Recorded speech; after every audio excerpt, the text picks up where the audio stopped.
Alrighty, everyone. Here is chapter 8, Emotions. So, in this chapter, we will be covering the definition of emotions and components.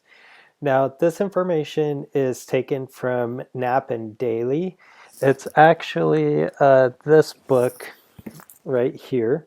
So the definition and the components are not going to be in the Interplay textbook, but that's okay. I'm not going to test you on any of that information. But I felt like Knapp and Daly provided a deeper conceptualization to the emotions and the various elements to what they call an emotional episode. So I would like to share that information with you. We'll also be talking about the influences on our emotional expression, guidelines for expressing our emotions, and how we can manage our emotions. So let's go ahead and get started. How would you define emotions, right? Now, a lot of us would think of, the physiological element or these feelings, but to really define emotions can be a difficult thing for a lot of us. And so the definition that we will be operating from is this: that emotion is any mental experience with high intensity in terms of the hedonic content. So scholarship now are looking at this mental experience, and the primary way we feel or experience these emotions that happen within our mind is felt through our body, right? And so we'll be taking a look at that. So how can we break up these emotions, right? And so Moore's research in 2009 identified these 5 emotional components, and all of these contribute to this emotional episode. So whenever you feel a particular emotion, you could break down that emotion into these 5 components. So let's take a look. The somatic component, the feeling component, the cognitive component, the motivational component, and the motor component. So these are these 5 components that we can look at regarding any specific emotion. So let's go ahead and look at each of these components separately. The first one is the somatic component. These are the physiological bodily responses to a particular stimuli. We covered nonverbal behavior, nonverbal communication, chapter 6, right? So we could look at how the body, right, responds to a particular stimuli. And so, for example, excessive negative emotions can cause this emotional flooding. And this is the term that John Gottman, a famous relationships researcher, has coined, or he used this term, emotional flooding, when we experience negative emotions to the point that it increases our heartbeat, our adrenaline, and it almost shuts down our prefrontal cortex, our ability to rationally, logically think through a process. And our fight or flight symptom, our sympathetic nervous system kicks in, right? So when we experience really intense emotions or intense stimuli, sometimes that can cause us emotional flooding where we just don't know how to manage. Some of us shut down, some of us act out and do things that we normally wouldn't do if we were in a stable state, right? So the somatic component really looks at just the physiological bodily responses. Oh, and there we go. The emotional flooding impedes effective problem solving. So oftentimes when couples experience conflict, if the conflict spirals out of control and both people in that conflict reach that threshold of emotional flooding, that's where we see that ugly conflict taking place in relationships that probably has more damaging effects on that relationship than positive things, right? So I don't want to jump ahead too much and talk about conflict. We'll save that for when we get to that chapter. But this is interesting with the somatic component, with the emotional flooding. We see that there is a gender difference in the research on how quickly people reach that threshold where they just shut down. And we see that for males, they experience emotional flooding more quickly than their female counterparts, right? And so females tend to be more resistant to this emotional flooding. They're able to calm down faster, whereas men tend to reach that threshold very easily, and it takes them longer to calm down. Now, this is, again, take this with a grain of salt. These are just general trends that we see in the research, or it doesn't necessarily mean that's how every single person responds. So again, just keep that in mind, that there are variations with this. The book shows you this graph, and this is the heat signatures of various emotions. And I thought this was really interesting. So looking at the somatic component, we could look at how the body responds, through blood flow. And so this heat signature signifies that, like, an increase of blood flow. And so, if you look at that first one, anger, that visually, that makes a lot of sense, because I don't know about you, but when I get angry, my face gets all hot, my fists clench up, right? So you could see the heat signature, coming, up to the upper body. Look at depression, right? If you've ever experienced depression, you probably felt really cold, felt numb.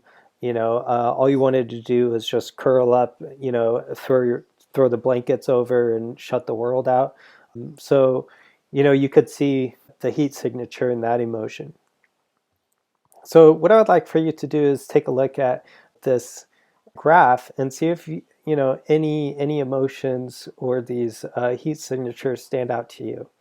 A lot of times students will take a look at shame and they'll say, look, it's Spider-Man, right? And I thought that's pretty cute. Every semester every semester students always point that out and be like, hey, what's Spider-Man doing up there?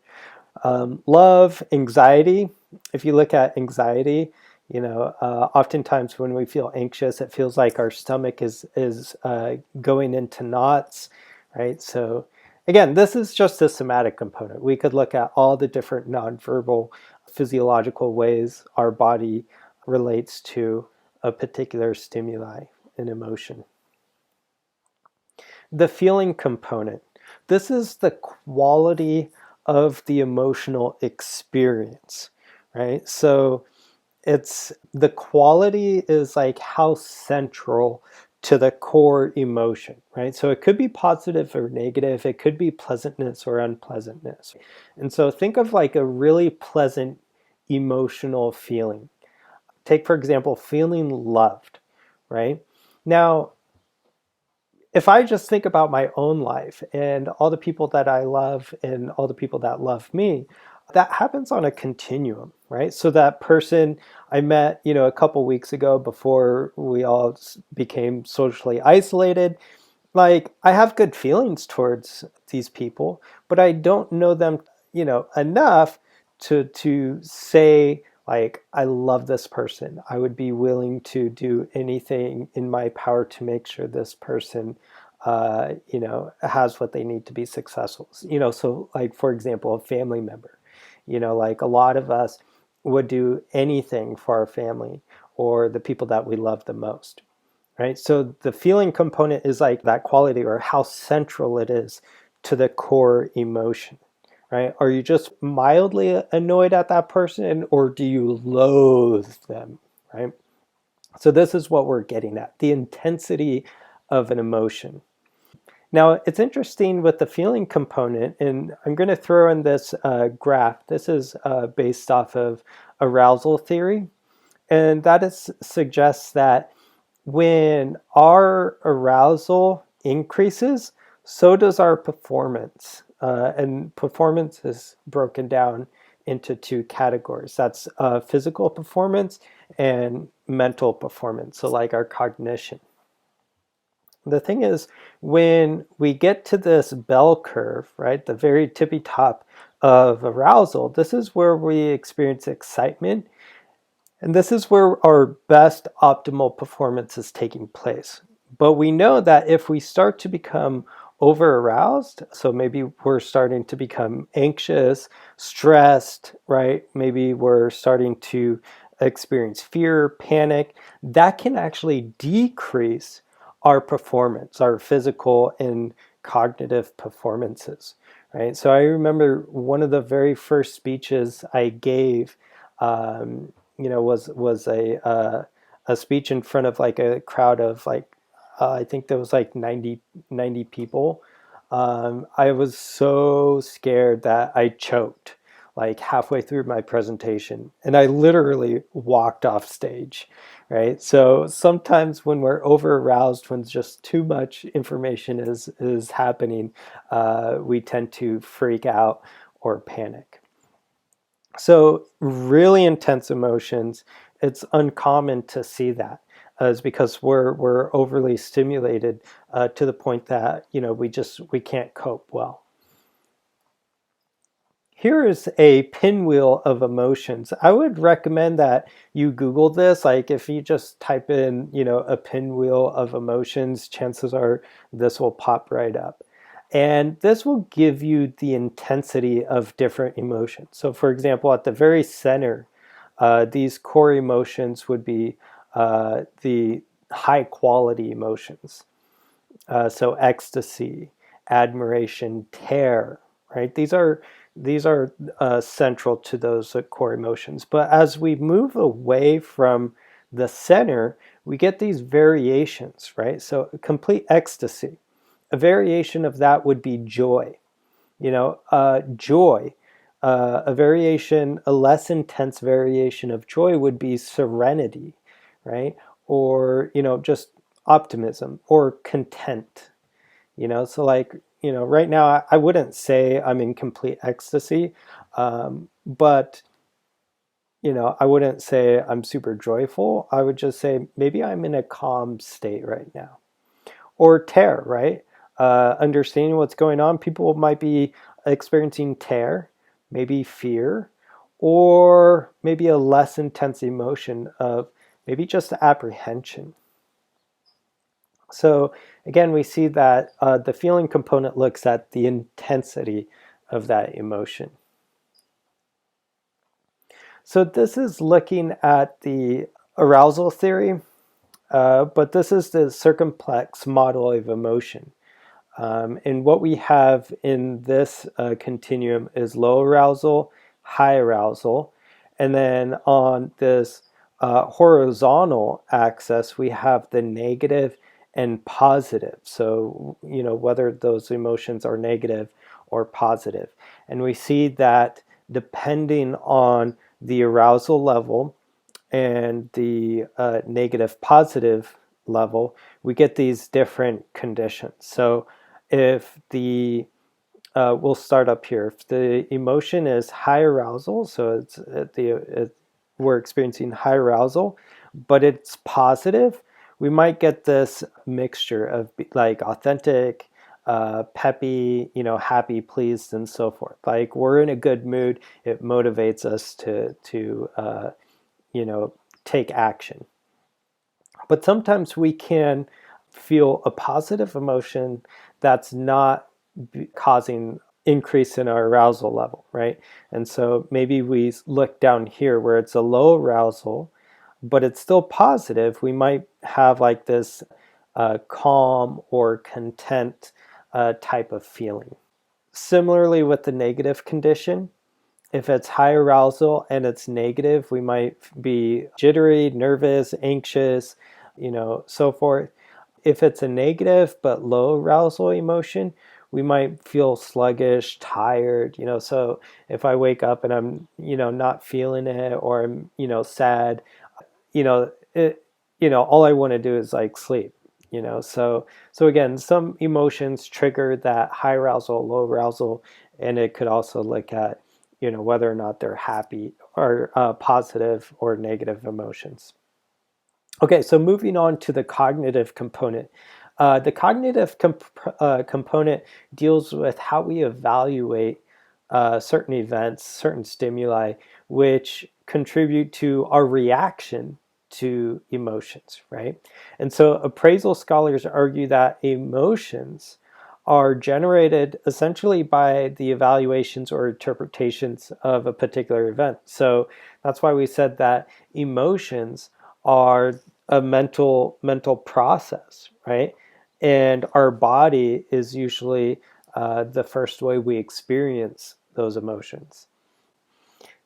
So reappraisal, right? And we talked about in chapter 3 with the self-concept appraisal, those reflected appraisals. And so appraisal is just how we evaluate something. So reappraisal is reevaluating or rethinking certain emotional events in order to minimize the impact they have on our body or how we respond to it, right? So the trick with reappraisal or rethinking is to rework the interpretations, to rework the meanings we assign to these particular events. So, for example, if you see these, pictures down here, for some people, they would see a bear charging at them in the woods, and they would interpret that as a dangerous situation. So, chances are they would be experiencing fear. Some people, might look at this and be like, "Oh, it's so cute. I want to give it a hug," right? And for them, they might not be experiencing fear. Or think about, skydiving, right? That's something that I've never done. I'm sure a lot of you haven't done that, but it makes me wonder, like, what would make someone jump out of a perfectly good airplane only with a backpack strapped to them with this parachute, right? And so we could look at how we evaluate that situation. If we rethink, skydiving as, a hobby, enjoyment, some sort of adrenaline rush, right? Then we might minimize how much fear or anxiety we have associated with that. I always tell my public speaking students, like, rethink the way you approach public speaking, because a lot of people hate public speaking. They get, nervous, they don't like it, right? So I always say, let's rework that narrative and say, we're here to grow, right? We're here to learn these skills. It can actually be fun, right? It can actually be really rewarding. And so by changing the cognitive component or how we appraise certain events, we can minimize the emotional impact that event has on us. So the motivational component is the state of action readiness. So certain emotions, as we talked about earlier, activate the sympathetic nervous system, that fight or flight. It activates high arousal or deactivated state, so low arousal. So I'm going to reference the arousal theory once again. So we could look at how emotions influence our performance or motivation to take action. The next component is the motor component. This has to deal with our nonverbal expressions, specifically our facial expressions, right? Our voice, our behavioral expressions, how emotions influence the expression of certain emotions. So, some research found that positive facial expressions during stressful times might have some benefits. And so this was a classic study done a long time ago. I think it was in like the 50s or 60s, but it was called the Duchamp smile, right? And that's what the famous researcher Duchamp, and he did this experiment, and uh, these pictures are taken from research in 2012 entitled "Grin and Bear It: The Influence of Manipulated Facial Expressions on the Stress Response," right? And they replicated Duchamp's original study to see if these results still hold true today. And they did find that results were still credible even today, right? And so, what is the Duchamp smile? Let me see if I have a pen somewhere here. Um, so, with this smile, it's kind of like a forced smile. So, in the first condition here, we see that participants were placed in this condition where they just took the stick and placed it in their teeth.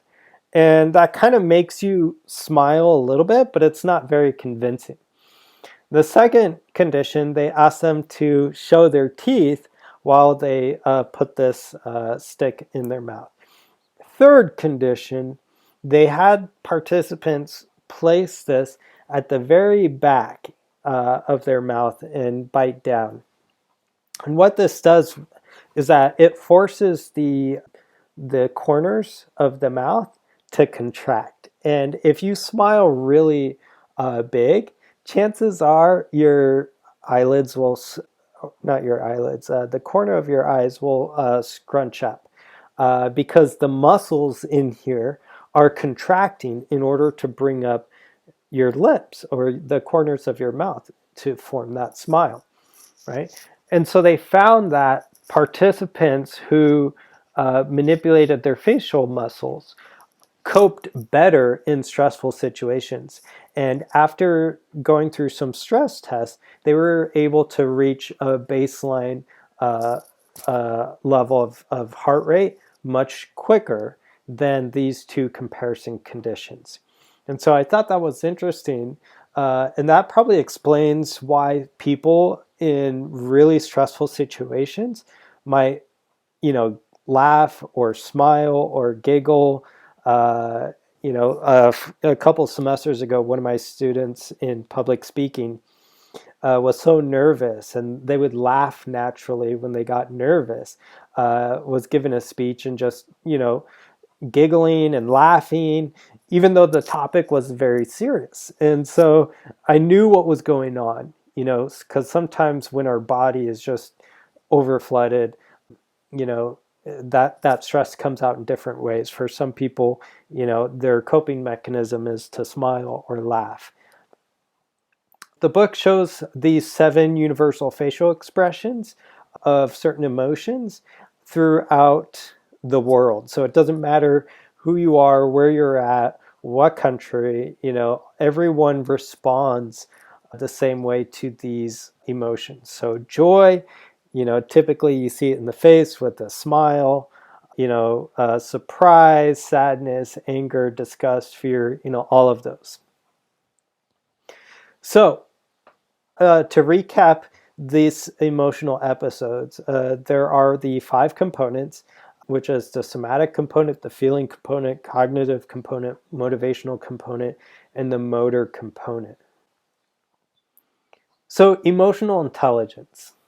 Emotional intelligence describes the ability to understand and manage one's own emotions and to be sensitive to others' feelings. So emotional intelligence has been linked to a positive self-esteem, healthy conflict and communication, and effective workplace interactions.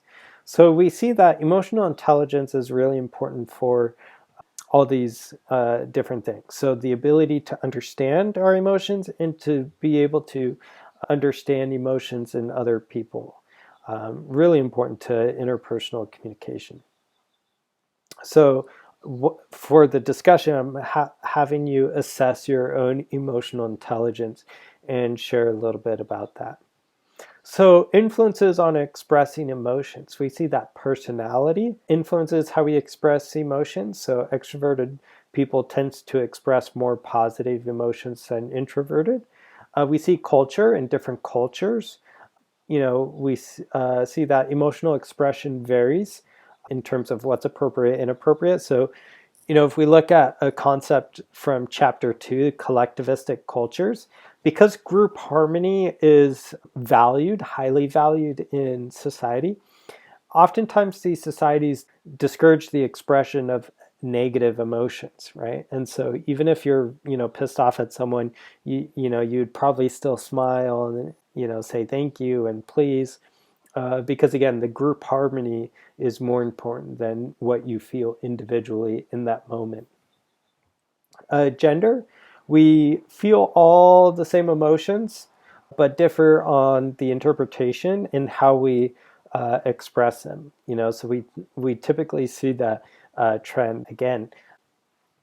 The gender differences in how we approach emotions, social conventions and roles. So a lot of times our roles in society or societal norms influences the way we express emotions. And so if you work with the general public or you work in the service industry, chances are every time that you clock in, you have to engage in this emotional labor, right? Where the customer is always right. You have to smile and say, hi, welcome. I remember a couple years ago, Walgreens used to have their employees say, be well at the end of every transaction. And so, you would be going into Walgreens to pick up your prescription because you're sick, and the employee there has to do their job and follow their company's guidelines. They're really like, checking, you out, completing the transaction, then they would say, be well, right? Or, if you've been to Chick-fil-A, they have to say, my pleasure, right? So emotional labor is sometimes that we're forced upon us by society. So they don't care, how you feel when you show up to work. You have to put on a happy face and do your work. Fear of self-disclosure. This has to do with threatened face, right? So sometimes expressing true feelings is perceived as being too vulnerable and may create uncertainty. And for a lot of us, I think that's why we don't share our emotions, is because we're scared of maybe how people will perceive us if we self-disclose, yeah, I'm feeling depressed, or I'm experiencing these emotions, right? And so we typically bury them or bottle them up, primarily because of fear or that uncertainty, right? And I would say that that's never a good reason to mask or not communicate emotions. So emotional contagion is this other term that the book talks about. And this is interesting. This is essentially just how COVID-19 is contagious, right? Our emotions are contagious, right? And so this is the process in which emotions are transferred from one person to another. And so maybe you show up to that party and, you have that one person there who's just, bringing the vibe down, and it's like, oh, you feel bummed out. Or maybe you've had a rough day at work and you come home to your family or your loved ones and they're happy, and they put you in a good mood, right? That's the emotional contagion, right? So it's interesting how our emotions, how we decide to communicate with others, can influence their emotional state. So what are some guidelines to expressing our emotions? So the key to expressing emotions is to learn how to be constructive about it. The very first thing that we should do is to recognize our feelings, right? That's the first step, is really figure out what we're feeling. And for some of us, that takes a while to sit down and process, like, what am I feeling? Why am I feeling it? How many things am I feeling? And so forth, right? Is it rational that I'm feeling this way? The second thing is to choose the best language. I think where a lot of us, we have a deprived vocabulary when we talk about our emotions. We either say I'm happy or sad or I don't know, right? There's such a wide spectrum of emotions, in different vocabularies to describe what we're feeling. And that leads to this third point: share multiple feelings. Chances are we don't just feel one feeling in isolation. So, taking the current circumstances, a lot of us feel maybe afraid, or maybe we're feeling fear. Why is it that we're feeling fear? It's maybe not a really intense quality of fear. Maybe it's that apprehension. And that is because what? We feel uncertain about maybe the future. And so then we could identify multiple emotions that are contributing to how we're dealing with the current situation. Feeling isolated, right? Feeling uncertain about the future, feeling scared of contracting, this virus, right? All of those wrapped up into one. And so when we really try to communicate our emotions, it's best to really pull them apart and to identify the different types of emotions that we're experiencing, or what emotions are triggering secondary emotions. So that's the third key, is to share multiple feelings. The fourth is to recognize the differences between acting and feeling. A lot of us, we associate acting and feeling together. And that's how it reinforces maybe our behavior, right? And so if we look at, addiction, or, habits, like oftentimes we do this behavior because it makes us feel good, right? Like we have this positive response, this emotional response, right? But what we want to try doing is separating the two and say, it's okay to feel a certain thing, but in some cases, like, that's it. Like, I don't act on those feelings. Could you imagine if, like, everyone acted just on their impulses? It would be crazy, right? And so, it's okay to feel certain things, but it's best to communicate those feelings in a safe environment without acting on them. The fifth one is take responsibility for feeling the emotion or emotions. Really take that responsibility of, like, yes, I'm in control of my emotions, or what I feel, or how I decide to respond to maybe this negative or positive emotion. Chances are you've probably met someone who had a hard time taking responsibility for their own emotions.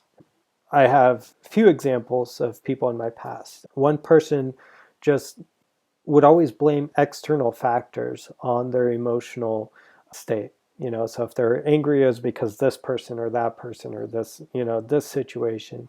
If they were happy, it was because this, and this, right? I've come to realize that, and I'm still working on this, we're really in control of our emotions. And that's how we decide to respond to external factors, right? We could either let them control us, or we could control how we respond to those things, right? So someone cuts you off on the freeway. It's so easy to allow that external factor to ruin our day, right? But when you take control over the situation, or over your response, you can change that. You can minimize the emotional impact it has on your life. Number 6 is choose the best time and place to express your emotions and feelings. So, especially in our relationships, if we know we have to talk about some difficult emotions or things, it's best to schedule a time and a place where we feel comfortable, we feel calm to be able to talk about these things, right? Is because we're assuming that, talking about these things are going to cause some intense emotional response. And so we want to minimize all the other factors, the stressful things happening around us, to control that environment. So it's like if you're driving and you're having an argument with your partner, it's like, it's probably a good thing to stop and schedule a time when you can address that. And I know that's, like, you can't schedule everything in life, but the more that you're able to set boundaries around the time and the places where you can express difficult emotions, chances are it's going to relate to a better outcome in your relationship. So, how do we recognize our emotions? Well, to recognize our feelings, there are two ways: the affective orientation and the low affective orientation. So, the affective orientation, this is the predisposition to actively scrutinize, consider, or use one's emotions as guiding information. So I thought this was interesting. So it's a predisposition to actively scrutinize, consider, and use one's emotions as guiding information. So scrutinize, just because you're feeling it doesn't necessarily mean that's the appropriate thing to be feeling. And so really scrutinize your emotions. Like, ask yourself, why am I feeling this way? Why am I allowing certain things in my life to trigger me in this way? Is this logical? We'll be talking about emotional fallacies in just a little bit. So really scrutinize your emotions. Just because you're feeling that doesn't necessarily mean that that's the correct feeling you should be feeling. Consider your emotions, use your emotions as guiding information, right? And so if you are feeling a particular emotion, that might guide you to take appropriate action. So if, for example, if you aren't feeling in a stable emotional state, maybe that is some information to help you reach out to, get help. Low affective orientation, this is the opposite. This is where individuals are just unaware of their feelings. They disregard emotions as unimportant information. And so we see that, the low affective orientation are just like completely disregard the emotions. So you want to be aware of your feelings and able to identify those emotions. So that's why looking at that emotional pinwheel is probably beneficial. Pinpoint triggering events, like what is causing you to feel this. Monitor physiological changes and nonverbal behaviors. Recognize your thought pattern and your verbal messages sent to others, right? So how are you engaging in that appraisal? So choosing the best language, many of us suffer from impoverished emotional vocabulary. So I'd suggest, again, looking at that pinwheel. Share multiple feelings, as we talked about. Recognize the difference between feeling and acting. Don't fear that getting in touch with your emotions will cause a disastrous course of action.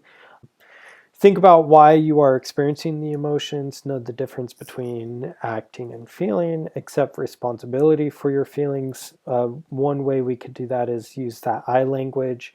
And then again, choose the best time and place to express your emotions. So this next little part of chapter 8 that I would like to share on is the difference between facilitative and debilitative emotions. So even though we might be feeling a negative emotion, that could be considered a facilitative emotion. So facilitative emotions are emotions that contribute to effective functioning, right? So, if we looked at the arousal theory, we saw that when our arousal is at its peak, we also see peak performance in our physical and mental capabilities, right? So with the facilitative emotions, these contribute to those physical and mental abilities, right? So a lot of people think of facilitative emotions as just positive emotions. That's not always the case, right? So think of anger, right? I would say that's an unpleasant negative emotion, but it could also be facilitative. It could be beneficial. So anger may facilitate change in an unsatisfying situation. So think of Dr. Martin Luther King. He was able to effectively get an audience angry about the injustices that people of color were facing in this nation.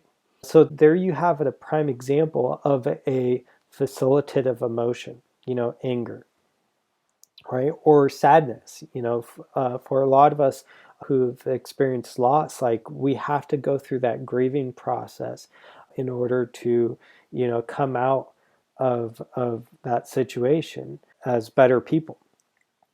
Debilitative emotions hinder our performance or prevent us from performing effectively. So for example, anger could be facilitative, but the intense form of anger, so rage, may actually increase the situational dissatisfaction if prolonged. So it could lead to more damaging results. So the difference I want to stress is not the the emotion itself, whether it's positive or negative, but it has to do with the level of intensity and the duration. So here's another example: love, right? For some of us, maybe you've experienced this, like maybe you are so infatuated with a person, and again, that's like love is a positive feeling, right? But what if it was so intense that we failed to recognize the red flags in the other person or in the situation, right? I would say that that was a debilitative emotion, right? That love to blind us from the truth, right? And so it's interesting that there's literature on that as well. Okay, so how do we minimize those debilitative emotions? Well, one step is to engage in that reappraisal or that rethinking to minimize the emotional impact. This other one is the rational emotive approach. So this is similar to cognitive modification. So if you want to change your feelings, you're going to have to change your mindset and how you're approaching certain situations. That's all cognitive modification is. It's changing unproductive interpretations of events into more productive facilitative interpretations, right? So think about this example, right? So we could look at the activating event, what triggers an emotion, our initial thought and belief of that emotion, and then the consequences. The next thing that we could do to minimize our debilitative emotions is to monitor our emotional reactions, how we respond in certain situations, right? So if we know that we, in arguments, we reach that emotional flooding, like take note of that, because you could use that information to benefit future interactions where you're experiencing those emotions. So you want to take note of activating events, right? So this could be specific people, so maybe toxic people, or maybe people in your surroundings that know how to push your buttons, or maybe it's a type of individual. So it's not maybe specific people, but maybe it's like, you know, this type of individual, this personality that just activates you, right? It could be settings, maybe a loud environment or so forth, or maybe being isolated could triggers, some sort of feelings, or it could be topics in conversation, right? So a lot of us probably get triggered, when we talk about politics or, things that we're really passionate about. You want to record your self-talk. And as we mentioned at the beginning of the semester, oftentimes our self-talk, that internal dialogue, influences, significantly how we feel. And you want to disrupt irrational beliefs, right? And so these are irrational beliefs are these emotional fallacies. So fallacies are mistaken beliefs, especially one based on unsound arguments. They're misconceptions, misbeliefs, or misinterpretations. So the book talks about these irrational emotional fallacies. The fallacy of perfection, believing that we have to be perfect 100% all the time, right? Especially as students, that's probably a big one that I think I still struggle with in my own academics, is like I have to be perfect 100% all the time, or the fallacy of approval, that we have to have every single person's approval. Again, something that I struggle with as an educator. Like I want to reach every single student. I want to, help every single student, but the truth of the matter is, I'm not able to do that, and that's okay, right? The fallacy of should, the inability to distinguish between, what is and what should be done, right? The fallacy of overgeneralization, applying knowledge to a few examples to a much larger category. Essentially, that's like stereotyping. Fallacy of causation, because this person cut you off on the freeway, then there's nothing I can do about feeling upset about it, right? The fallacy of helplessness, forces beyond our control determine satisfaction in life. Again, that's irrational belief. Like we can't take control of our emotions and how we respond to certain things. The last one is the fallacy of catastrophic expectations. This is kind of like Murphy's Law, like, oh, I'm not going to do anything or say anything because if I do this and this will happen, and then we just spiral out of control, right? So this is irrational thinking, and we engage in this all the time through our self-talk. And so it's always good to monitor our self-talk to ensure that we're disrupting that irrational thought process.